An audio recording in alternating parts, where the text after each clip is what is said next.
Assalamu alaikum wa rahmatullahi wa barakatuh.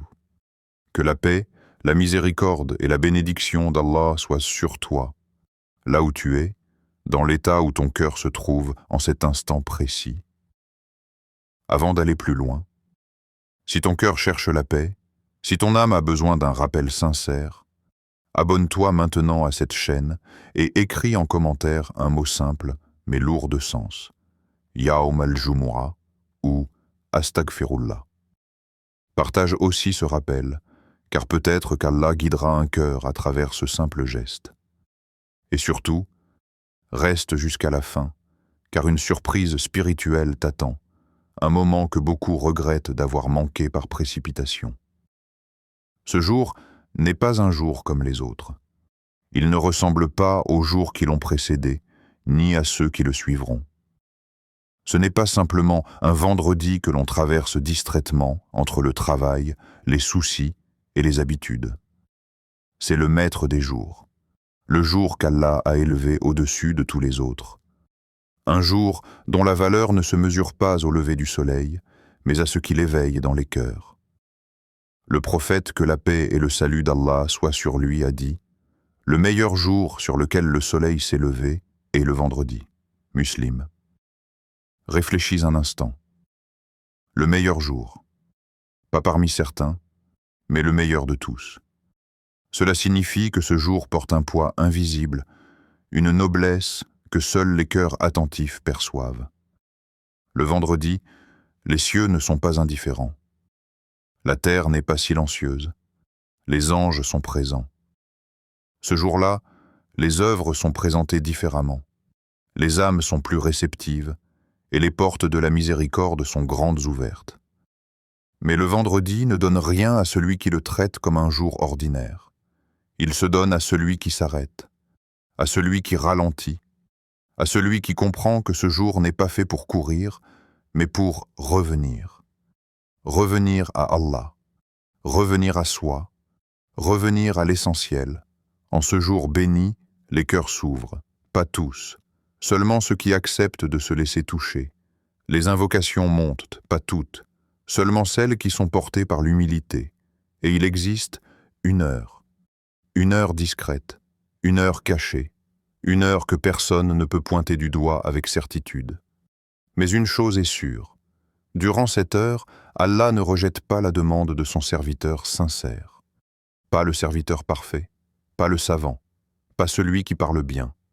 Le serviteur sincère, celui qui reconnaît sa pauvreté, celui qui sait qu'il n'a rien sans Allah.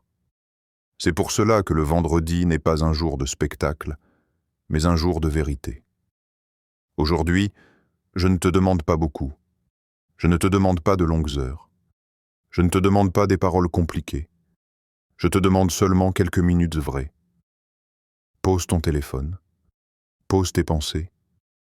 Pose ce poids que tu portes depuis trop longtemps. Pose ton cœur. Pas devant les gens. Pas devant les causes. Pas devant les solutions humaines. Pose-le devant Allah. Prépare-toi à invoquer non pas avec arrogance, non pas avec exigence, mais avec humilité. L'humilité de celui qui sait qu'Allah n'a besoin de rien, mais que lui a besoin de tout. Car le vendredi, ce n'est pas le jour où Allah découvre ta voix. C'est le jour où toi, tu décides enfin de lui parler vraiment. Reste avec moi. Ce qui arrive après pourrait bien changer ta manière de vivre tes vendredis à jamais. Le vendredi, un rendez-vous avec Allah. Le vendredi n'est pas un simple rappel hebdomadaire que l'on coche sur le calendrier comme on coche une obligation sociale ou une habitude héritée. Il ne se résume pas à une prière en congrégation, à un sermon que l'on écoute à moitié, ni à une formule répétée mécaniquement de semaine en semaine. Le vendredi est un rendez-vous, et pas n'importe lequel. Un rendez-vous avec Allah lui-même. Un moment où le temps semble ralentir pour laisser place à quelque chose de plus grand que nos préoccupations quotidiennes. Un jour où la routine devrait s'effacer pour laisser apparaître le sens profond de notre existence. Celui qui comprend cela ne traverse jamais le vendredi comme il traverse les autres jours, car son cœur sait que ce jour porte une charge spirituelle particulière, une gravité douce mais réelle, une invitation qui ne se répète pas de la même manière les autres jours. Ce rendez-vous n'est pas imposé par la contrainte, mais proposé par la miséricorde. Allah n'a pas besoin de notre présence, ni de nos prières, ni de nos paroles. Pourtant, il a choisi un jour précis pour nous appeler collectivement, pour nous rappeler que malgré nos dispersions, nos différences et nos faiblesses, nous sommes tous des serviteurs convoqués devant un même Seigneur. Le vendredi, l'appel n'est pas seulement celui du muezzin qui résonne dans l'air. C'est un appel intérieur, discret mais insistant, qui s'adresse au cœur de celui qui accepte d'écouter.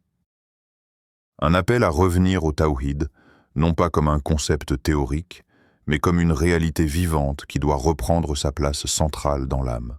Revenir au tawhid, le vendredi, signifie se souvenir que toute chose que l'on poursuit en dehors d'Allah est vouée à l'épuisement.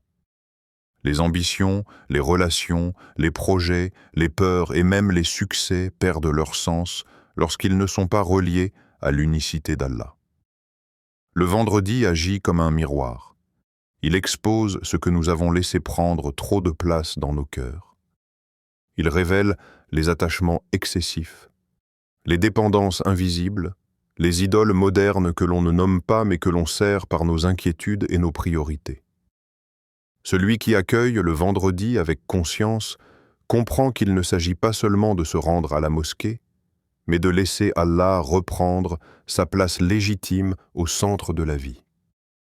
Purifier son intention, en ce jour, devient une nécessité et non une option.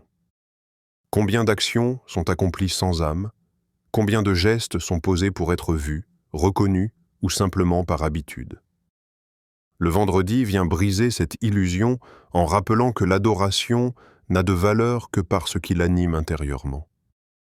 Une prière accomplie sans présence du cœur est un corps sans esprit, et une intention mélangée affaiblit même les œuvres les plus visibles. Le vendredi invite le croyant à s'arrêter et à se poser une question inconfortable mais salvatrice. Pour qui est-ce que je fais ce que je fais? Pour Allah? Ou pour autre chose que je n'ose pas toujours avouer? Renouveler son lien avec Allah le vendredi n'est pas un acte ponctuel, mais un réalignement.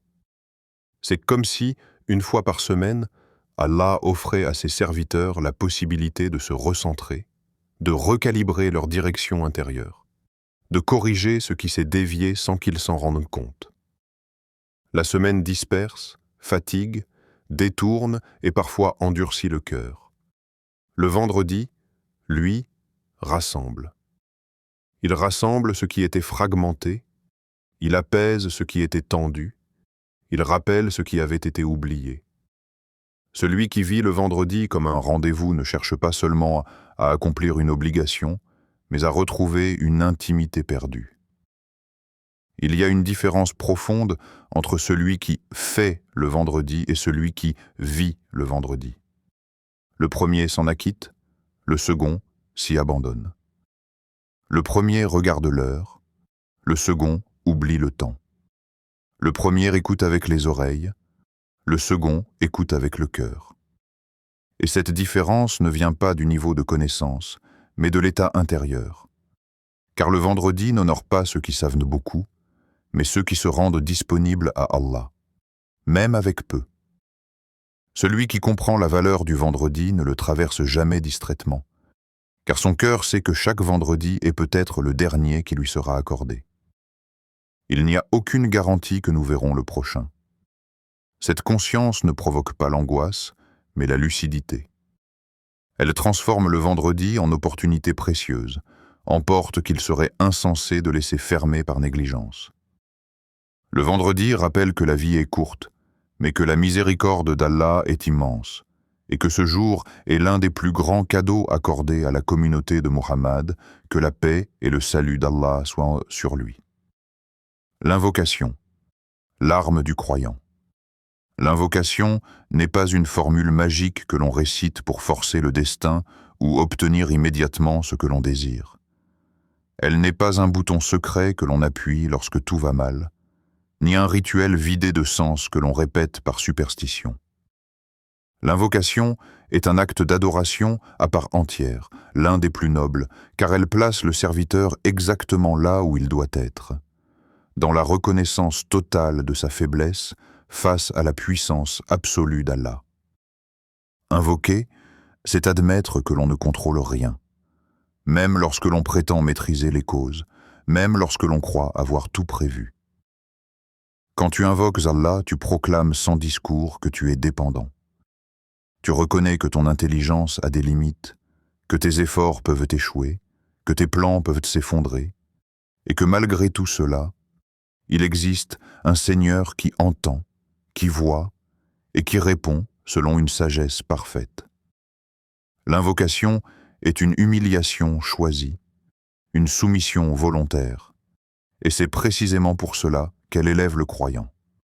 Plus tu t'abaisses devant Allah par l'invocation, plus ton rang s'élève auprès de lui, même si personne ne le voit.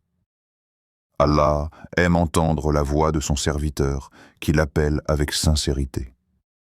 Cette vérité est souvent répétée, mais rarement méditée. Ce n'est pas la beauté des mots qui attire l'amour d'Allah, ni la longueur de l'invocation, ni la force de la voix. C'est la sincérité du cœur qui parle.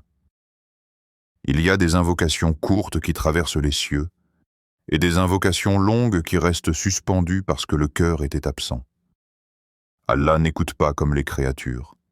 Il n'a pas besoin de volume ni d'éloquence. Il regarde l'état intérieur, la vérité du besoin, la réalité de la dépendance. L'invocation est appelée l'arme du croyant parce qu'elle agit là où aucune autre arme ne peut agir. Elle touche l'invisible, elle modifie les décrets par la permission d'Allah. Elle apaise les cœurs avant même que les situations ne changent. Le croyant invoque non seulement pour que les circonstances évoluent, mais parce que son lien avec Allah s'intensifie dans l'acte même d'invoquer. Il y a des invocations qui ne changent pas immédiatement la situation extérieure, mais qui transforment radicalement celui qui invoque. Et cette transformation intérieure est souvent la plus grande réponse. Invoquer Allah, c'est aussi accepter que la réponse ne corresponde pas toujours à notre demande précise. La réponse peut être différée, remplacée, transformée ou réservée pour l'au-delà. Mais le croyant sincère ne mesure pas la valeur de l'invocation à la rapidité de la réponse. Il sait qu'Allah répond toujours, mais jamais injustement, jamais sans sagesse. L'invocation devient alors un acte de confiance totale, un abandon conscient entre les mains de celui qui sait ce que nous ignorons. Le vendredi donne à l'invocation une dimension particulière. Ce jour amplifie ce qui est sincère et expose ce qui est superficiel.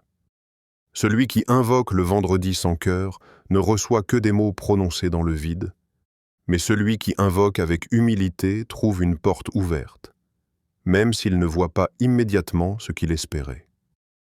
Le vendredi rappelle que l'invocation n'est pas un échange commercial avec Allah, mais une relation vivante entre le Seigneur et son serviteur.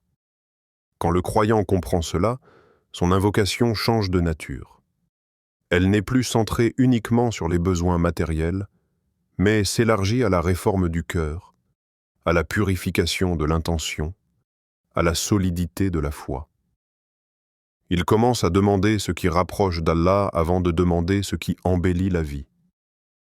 Et paradoxalement, c'est souvent à ce moment-là que les affaires de la vie s'allègent, que les épreuves deviennent supportables et que la paix intérieure s'installe.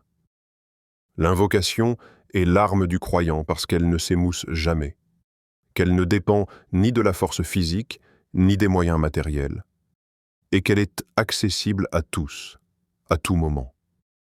Le plus faible peut invoquer, le plus fautif peut invoquer, le plus perdu peut invoquer. Tant que le souffle est là, la porte de l'invocation est ouverte.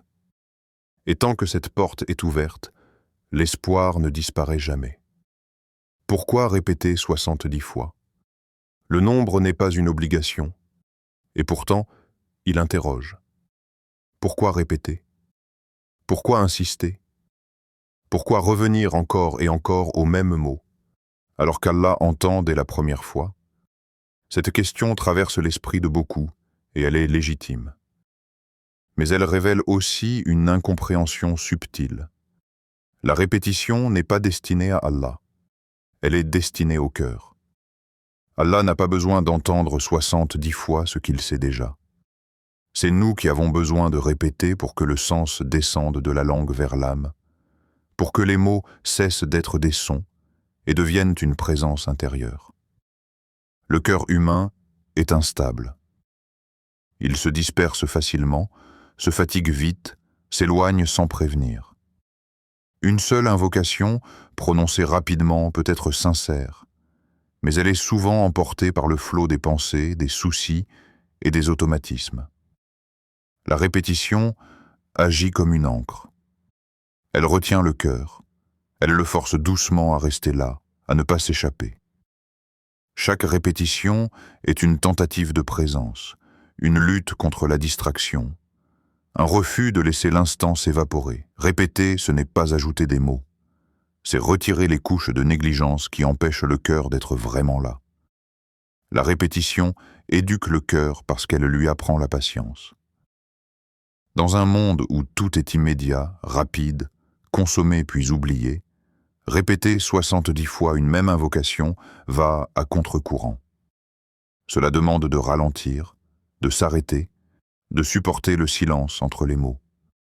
Et dans ce ralentissement, quelque chose se produit. Le cœur commence à se calmer, la respiration se pose, l'esprit cesse progressivement de courir. La répétition devient alors un espace, un temps suspendu où le serviteur n'est plus pressé par le monde extérieur. Il est là, simplement, devant Allah. Elle chasse la distraction non pas par la force, mais par la constance. La première répétition, et c'est souvent mécanique. La 10e commence à attirer l'attention. La 30e fatigue la langue mais réveille le cœur. La 50e devient lourde, presque résistée par l'ego. Et c'est précisément là que commence la vraie présence. Lorsque l'ego se lasse mais que le serviteur continue, lorsque la langue poursuit alors que l'âme commence à écouter, quelque chose s'ouvre. La répétition devient une forme de discipline intérieure, un entraînement du cœur à rester orienté vers Allah malgré l'ennui, malgré la résistance intérieure.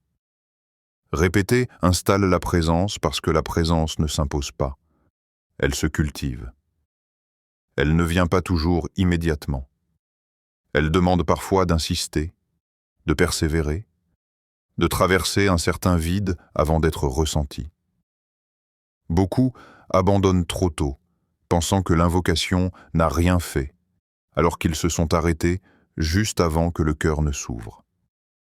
La répétition est une manière de dire « je reste, même si je ne ressens rien, même si je ne comprends pas encore, même si mon cœur est lourd. » Et cette fidélité silencieuse est profondément aimée d'Allah. Elle grave le rappel dans l'âme comme on grave une inscription dans la pierre. Une parole dite une fois peut être oubliée, mais une parole répétée avec intention s'imprime. Elle devient familière, intime, presque naturelle. À force de répéter, le rappel ne reste plus à l'extérieur de soi. Il commence à habiter le cœur. Il resurgit plus tard, sans effort, dans d'autres moments de la vie. La répétition du vendredi devient alors une réserve spirituelle pour les jours suivants. Une lumière discrète qui continue d'agir même lorsque la langue se tait. Répéter 70 fois, ce n'est pas atteindre un chiffre magique. C'est marquer une pause consciente dans le flux de la vie. C'est dire à Allah sans discours, sans justification, « Ô Seigneur, je m'arrête ici, je te choisis. Je choisis ce moment plutôt que mes distractions. Je choisis ton rappel plutôt que mes pensées inutiles. Je choisis de rester devant toi plutôt que de fuir dans l'agitation. » Cette répétition devient alors un acte de choix, un positionnement intérieur clair, presque un serment silencieux. Dans cette répétition, le cœur se dévoile. Les premières invocations peuvent être rapides, presque pressées, mais peu à peu, le rythme change. La langue ralentit, les mots prennent du poids, le sens commence à toucher des zones plus profondes. Des souvenirs remontent, des regrets apparaissent, parfois même des larmes. Ce n'est pas un hasard. La répétition enlève les protections que l'on a construites pour ne pas ressentir. Elle met le serviteur face à lui-même, puis face à Allah, sans masque, sans fuite possible. C'est pour cela que la répétition n'est pas confortable. Elle dérange, elle expose, elle fatigue parfois. Mais c'est précisément ce qui la rend transformatrice. Elle n'est pas faite pour distraire, elle est faite pour transformer.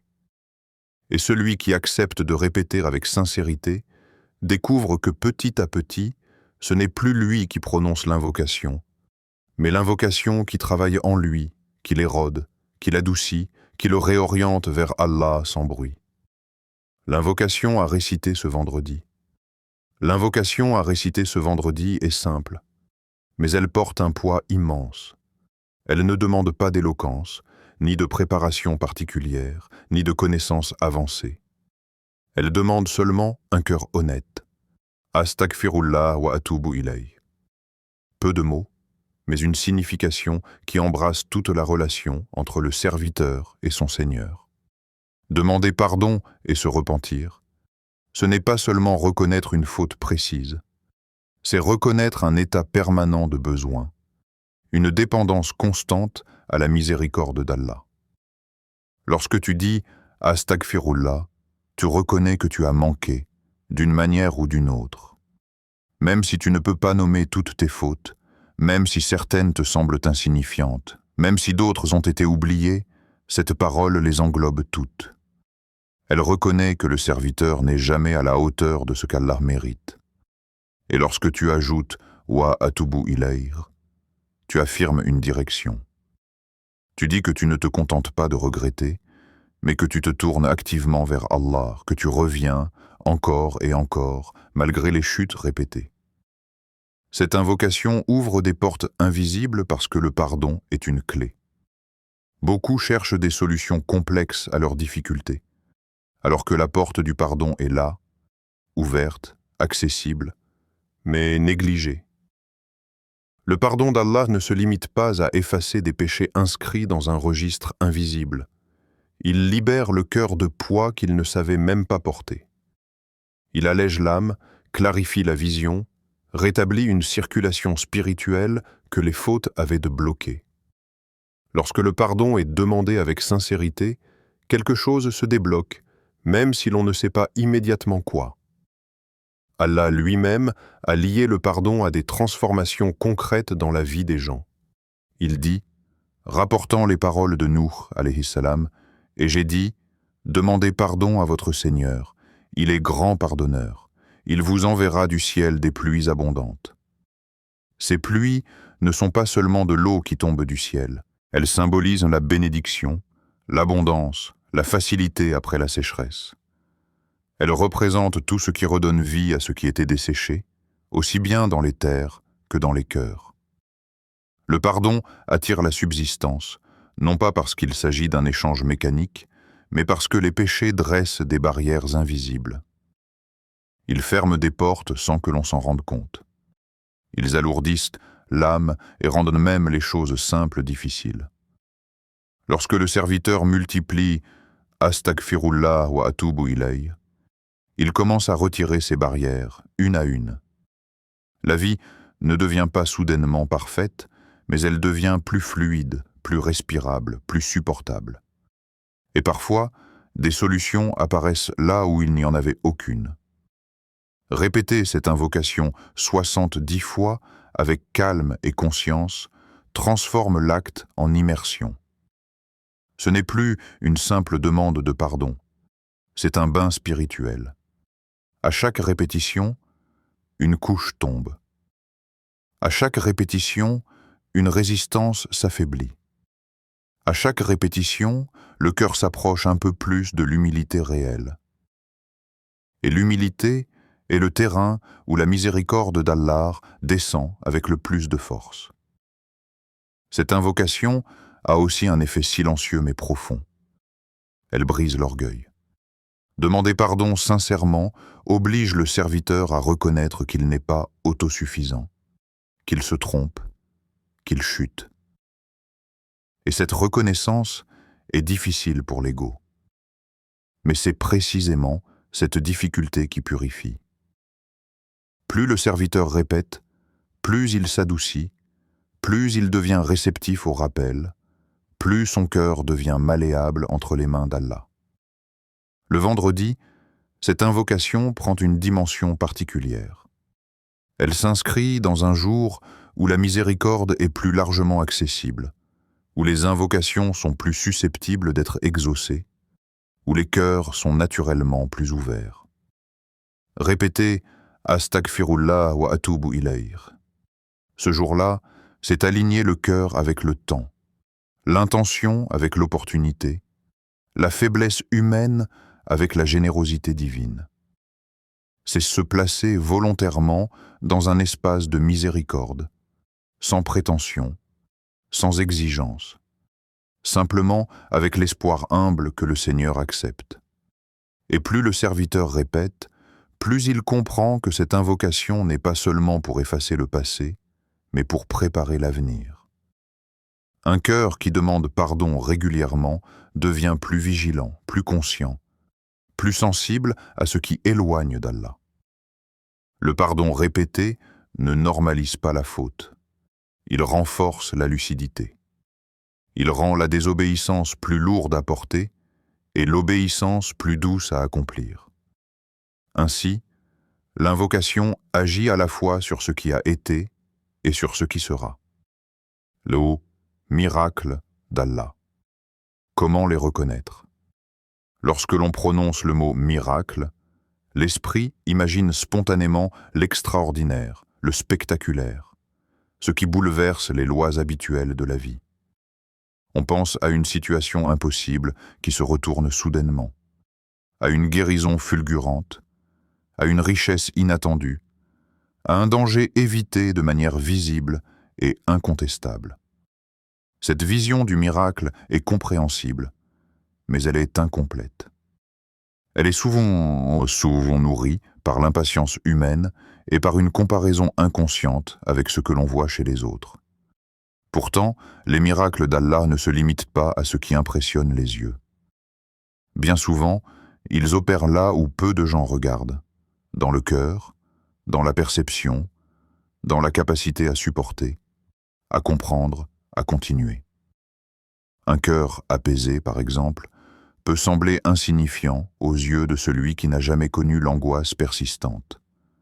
Mais pour celui qui a vécu avec une oppression intérieure constante, avec des pensées lourdes, avec une inquiétude qui ne le quittait ni le jour ni la nuit, retrouver le calme est un véritable bouleversement. Cet apaisement ne fait pas de bruit. Il ne s'annonce pas. Il s'installe doucement, parfois sans que l'on s'en rende compte immédiatement. Un jour, le serviteur réalise qu'il dort mieux, qu'il respire plus librement, qu'il n'est plus dominé par la peur comme avant. Ce changement intérieur, discret mais profond, est un miracle réel, même s'il ne peut pas être photographié ni raconté de manière spectaculaire. Une épreuve allégée est un autre signe souvent sous-estimé. Beaucoup attendent que l'épreuve disparaisse complètement pour parler de réponses divines. Pourtant, Allah agit souvent autrement. L'épreuve peut rester, mais son poids change. Ce qui semblait insupportable devient gérable. Ce qui provoquait des larmes constantes devient une douleur contenue. Le serviteur ne devient pas insensible, mais il devient plus fort intérieurement. Cette force n'est pas de l'endurcissement. C'est une assistance divine qui permet de traverser sans s'effondrer. Reconnaître cela comme un miracle demande un regard affiné, car il est plus facile de voir un problème que de voir la capacité nouvelle à y faire face. Il y a aussi ces portes qui s'ouvrent sans annonce. Pas nécessairement de grandes opportunités, mais des issues inattendues, des solutions simples, des rencontres utiles, des décisions qui deviennent claires après une longue confusion. Parfois, la porte n'est même pas quelque chose de nouveau. C'est une ancienne option que l'on n'arrivait pas à voir. et qui soudain devient évidente. Ce type de miracle ne s'impose pas. Il se révèle à celui qui est attentif. Il demande de la reconnaissance, car sans reconnaissance, ces ouvertures passent inaperçues et sont rapidement attribuées au hasard ou à la chance. Abandonner une faute est peut-être l'un des miracles les plus puissants, et pourtant les plus silencieux. Se détacher d'un péché, d'une habitude destructrice, d'un comportement que l'on traînait depuis longtemps, n'est jamais anodin. Cela signifie que quelque chose a changé dans la hiérarchie intérieure du cœur. Ce qui attirait avant perd de son goût. Ce qui semblait impossible à quitter devient soudainement lourd à porter. Cette transformation ne vient pas de la simple volonté. Elle est souvent le fruit d'une aide divine accordée à un cœur sincère. Et pourtant, beaucoup ne reconnaissent pas cela comme un miracle, parce qu'ils s'attendent à quelque chose d'extérieur, alors qu'Allah a agi au plus profond de leur être. Il y a aussi la larme de sincérité. Une seule larme, versée loin des regards, peut valoir plus que des discours entiers. Cette larme n'est pas produite par la tristesse ordinaire, mais par une prise de conscience. Elle surgit lorsque le cœur se sent vu par Allah, compris, accepté malgré ses fautes. Cette larme marque souvent un tournant intérieur. Elle nettoie, elle allège, elle reconnecte. Celui qui l'a vécue sait qu'elle n'est pas anodine.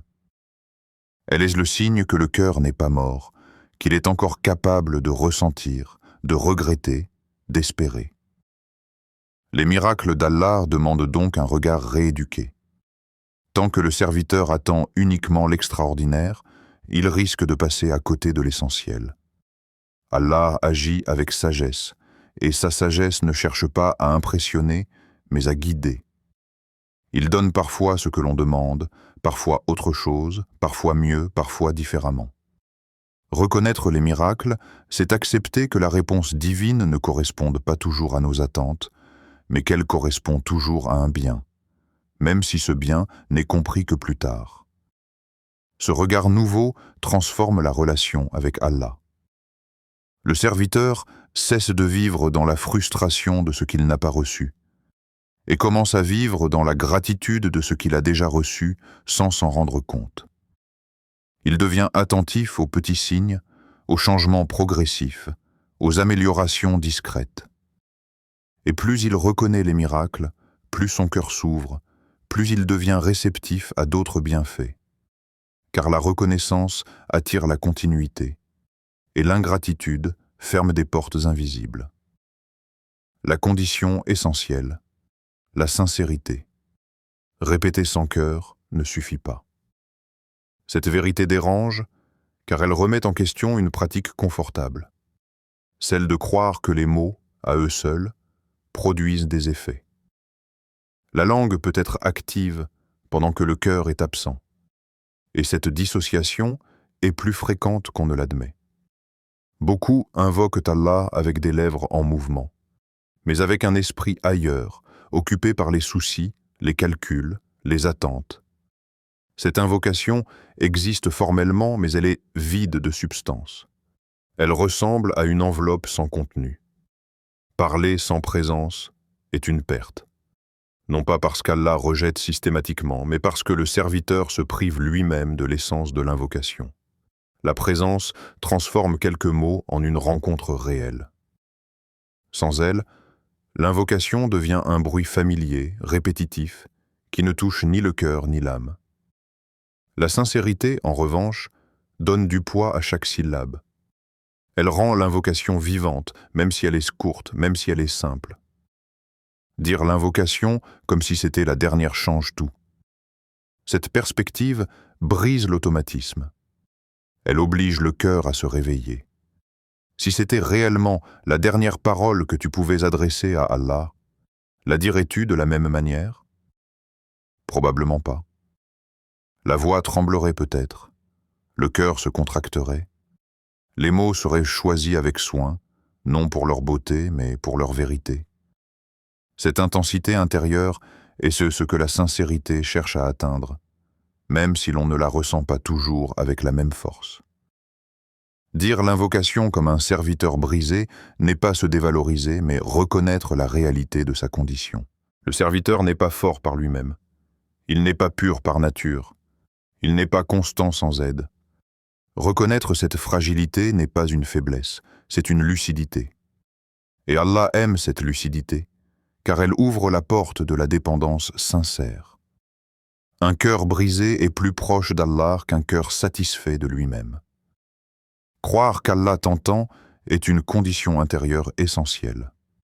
Sans cette conviction, l'invocation devient un monologue. Avec elle, elle devient un dialogue vivant. Cette croyance ne signifie pas ressentir quelque chose de spectaculaire, mais être convaincu intérieurement que chaque mot prononcé est entendu, compris, enregistré. Cette certitude donne de la profondeur à l'invocation. Elle empêche la langue de se précipiter. Elle invite à parler lentement, consciemment, avec respect. Allah regarde le cœur, pas la langue. Cette vérité devrait suffire à transformer notre manière d'invoquer. Le cœur ne ment pas de la même manière que la langue. Il trahit nos véritables priorités, nos véritables peurs, nos véritables attachements. La sincérité commence lorsque le serviteur accepte de se présenter devant Allah tel qu'il est, sans embellir, sans jouer un rôle spirituel, sans prétendre être meilleur qu'il ne l'est. Cette honnêteté intérieure est difficile, car elle expose les contradictions, les faiblesses, les incohérences. Mais elle est indispensable. La sincérité n'est pas un état permanent, c'est un combat constant. Elle se gagne et se perd. Elle demande une vigilance intérieure continue. Le serviteur sincère n'est pas celui qui se croit sincère, mais celui qui craint de ne pas l'être et qui demande à Allah de purifier son intention. Cette humilité protège le cœur de l'orgueil spirituel, l'un des pièges les plus subtils. Lorsque la sincérité est présente, même faiblement, l'invocation change de nature. Elle devient plus lourde de sens, plus lente, plus intérieure.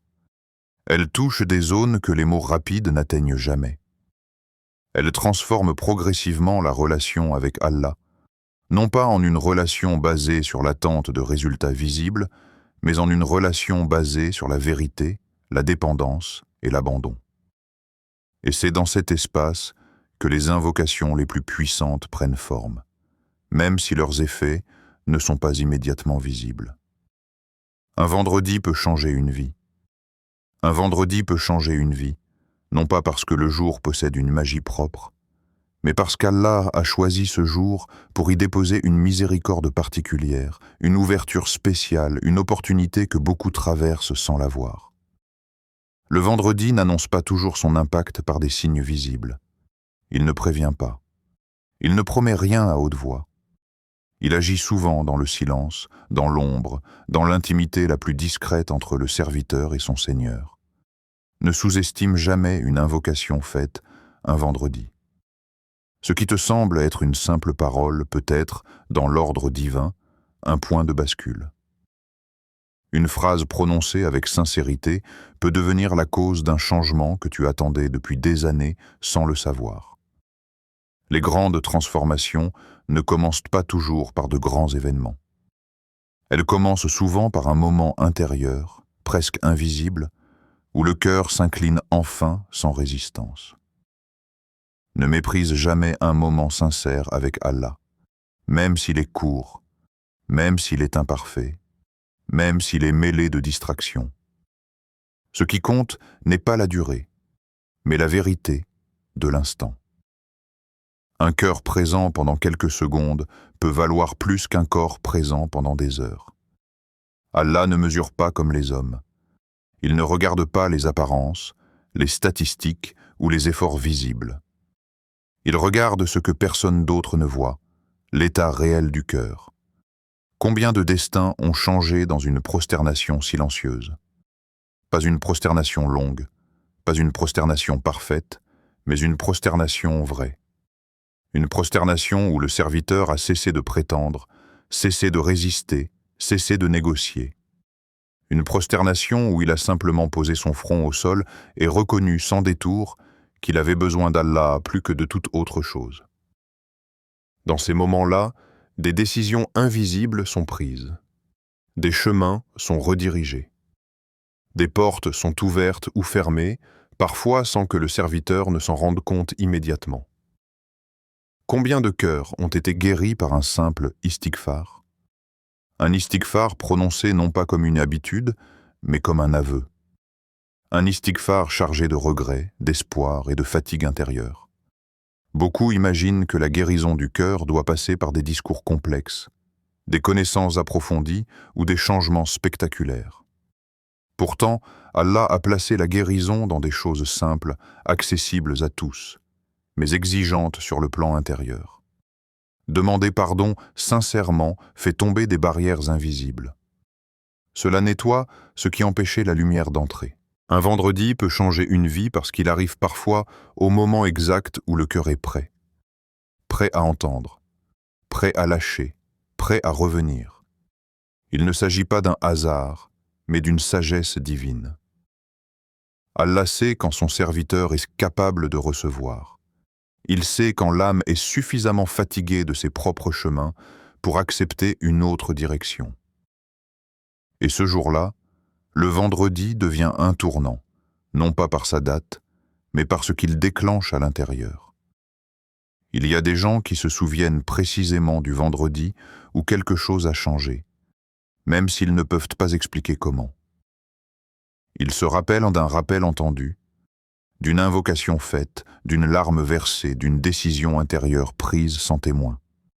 Ils ne sont pas devenus parfaits du jour au lendemain. Leur vie n'est pas devenue exempte d'épreuves. Mais une chose s'est déplacée, le centre de gravité de leur cœur. Allah a repris une place qu'il n'occupait plus vraiment. Et ce déplacement change tout, même lorsque les circonstances extérieures semblent identiques. Le danger est de croire que si rien de visible ne se produit immédiatement, alors rien ne s'est passé. C'est une erreur subtile mais lourde de conséquences. Les graines ne donnent pas de fruits le jour où elles sont plantées. Elles travaillent dans l'obscurité, sous la terre, à l'abri des regards. De la même manière, une invocation sincère faite un vendredi peut commencer son effet bien avant que tu n'en vois les résultats. Elle agit sur des plans que tu ne maîtrises pas, sur des causes que tu ne connais pas, selon un timing qui ne t'appartient pas. C'est pour cela que le croyant ne se lasse pas d'invoquer, même lorsqu'il ne voit pas immédiatement de changement. Il sait que le vendredi n'est pas une garantie de satisfaction immédiate, mais une promesse de considération divine. Allah a entendu, Allah a enregistré, Allah répondra de la manière la plus juste, au moment le plus approprié. Cette certitude nourrit la patience et protège le cœur du découragement. Ô Allah, toi qui entends même ce que nos cœurs n'arrivent pas à formuler, nous venons à toi avec nos manques, nos fautes et nos contradictions. Ô Allah, pardonne-nous pour nos fautes apparentes et cachées, celles que nous reconnaissons et celles que nous avons oubliées mais qui pèsent encore sur nos cœurs. Ô Allah, purifie nos cœurs de l'ostentation, de l'orgueil et de tout ce qui nous éloigne de toi sans que nous nous en rendions compte. Ô Allah, fais de ce vendredi un tournant dans nos vies, un point de départ vers plus de sincérité, plus de dépendance envers toi, plus de vérité dans notre adoration. Accorde-nous la sincérité dans l'adoration, une sincérité qui ne cherche ni les regards, ni les éloges, mais seulement ton agrément. Accorde-nous la paix dans nos cœurs, une paix qui ne dépend pas des circonstances, mais de la confiance en toi. Et accorde-nous la fermeté sur le tawhid jusqu'à notre dernier souffle, fais que nous vivions pour lui, et que nous mourions en témoignant qu'il n'y a de divinité digne d'adoration qu'Allah. Amin. La voix qui élève, pas le bruit qui distrait. Si ce rappel a touché ton cœur, ne le laisse pas s'éteindre. Le monde est rempli de bruit, d'informations, de distractions et de voix qui fatiguent l'âme sans jamais la nourrir. Le tawhid, lui, n'est pas un bruit de plus. Il est une lumière. Il éclaire, il oriente, il simplifie ce qui était confus. Mais cette lumière demande à être entretenue. Le tawhid n'est pas un discours que l'on écoute puis que l'on oublie. Ce n'est pas un slogan. Ce n'est pas une émotion passagère. C'est un chemin parfois exigeant, parfois solitaire, mais toujours vrai. Un chemin où l'on apprend à revenir, encore et encore, même après être tombé. Un chemin où chaque vendredi devient une nouvelle chance, non pas de recommencer à zéro, mais de continuer avec plus de lucidité. Chaque vendredi est une invitation renouvelée. Une invitation à déposer ce qui pèse, à réaligner ce qui s'est décalé, à rappeler au cœur pourquoi il a été créé. Si tu veux continuer à nourrir ton cœur avec des rappels qui élèvent en l'âme, abonne-toi à Voix du Tawhid, une voix qui invite à l'authenticité, pas à la distraction. Active la cloche pour ne manquer aucun rappel qui peut-être, tomber exactement au moment dont ton cœur a besoin. Écris Astaghfirullah en commentaire si tu fais cette invocation aujourd'hui, non pour les gens, mais comme un témoignage discret devant Allah. Partage cette vidéo à quelqu'un qui a besoin de revenir vers Allah, car parfois, un simple partage devient une cause immense de guider. En vérité, c'est par le rappel d'Allah que les cœurs s'apaisent. Coran 13, 28.